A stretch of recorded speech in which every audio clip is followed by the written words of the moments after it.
বাড়ির অবস্থা ভালো না, একেবারে প্রচুর খারাপ। বাড়ির অবস্থা যদি আরেকবার যদি পানির বাড়ে তাহলে বাড়ির টিনের চালের উপরে দিয়ে পানি যাবে কয়েকদিন পরে, মানে এই একদিনও তো লাগবে না। কখনো হয় নাই। আমার 18 বছর শেষ।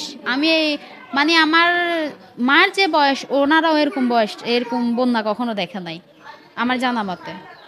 আমাদেরকে মুড়ি আধা কেজি, তারপর সেই আধা কেজি, এরপর দিই আনের কি ম্যাচ একটা, মোমবাতি একটা, এগুলা একবার দিয়ে গেছে।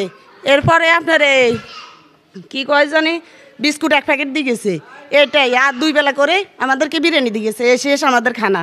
ঠিক আছে না? আর কোনো আমাদের সরকারি বা বেসরকারি আমরা কোনো অনুদান পাইতেছি না।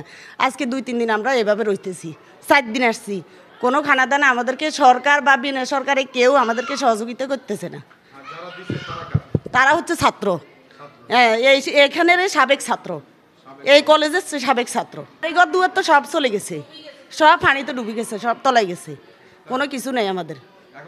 অসহায় ওই এখানে আইছি, মানে আমাদের এমন অসহায়, মানে আমরা অনেক কষ্ট করে তিল করে আমরা গড়ে তুলছি, ঠিক আছে নি সব কিছু।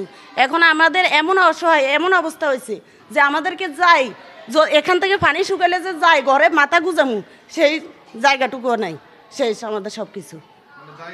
মানে ঘরের মানে চাল পর্যন্ত বাঁকা হয়ে গেছে, ওই চাল উড়িও চলে যেতেছে।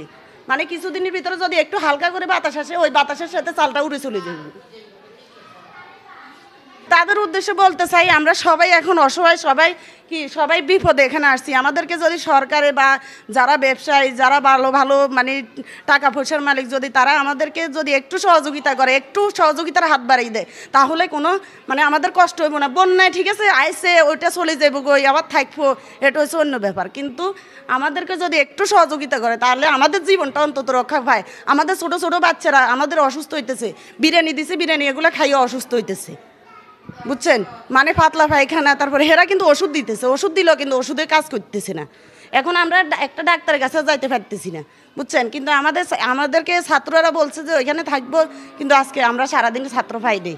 মানে আমার বোনের এমন অবস্থা আছে, পায়খানাও করছে, বমিও করছে, পায়খানার সাথে বমির সাথে পায়খানা। এখন আমার বোন অসুস্থ হয়ে পড়ে রয়েছে, বুঝছেন? আমার বাচ্চা আজকে 3-4 বার পাতলা পায়খানা করছে, বুঝছেন নি? এমন অসুস্থ হয়েছে। হ্যাঁ, ওষুধও লাগবে, হ্যাঁ স্যালাইন লাগবে। তারপরে আমাদেরকে মানে যতটুকু সম্ভব আপনাদের ততটুকু আমাদেরকে সহযোগিতা করার জন্য আমাদের এই অনুরোধটা রইল সরকার কাছে, জনগণের কাছে, সবার কাছে।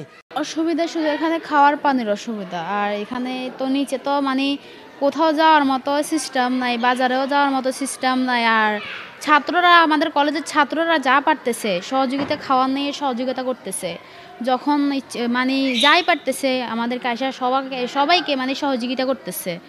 তো এখানে শুধু জাস্ট একটু পানির সমস্যা, খাওয়ার পানির সমস্যা, এতটুকুই।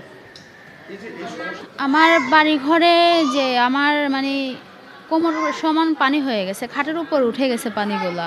তো ঘরে তো থাকার মতো মানে কোনো পরিস্থিতি দেখতেছি না। এখানে আজকে আমি 4 দিন ধরে আছি। আমার ফ্যামিলি, মামারা, খালারা সবাই মিলে আছি আর কি।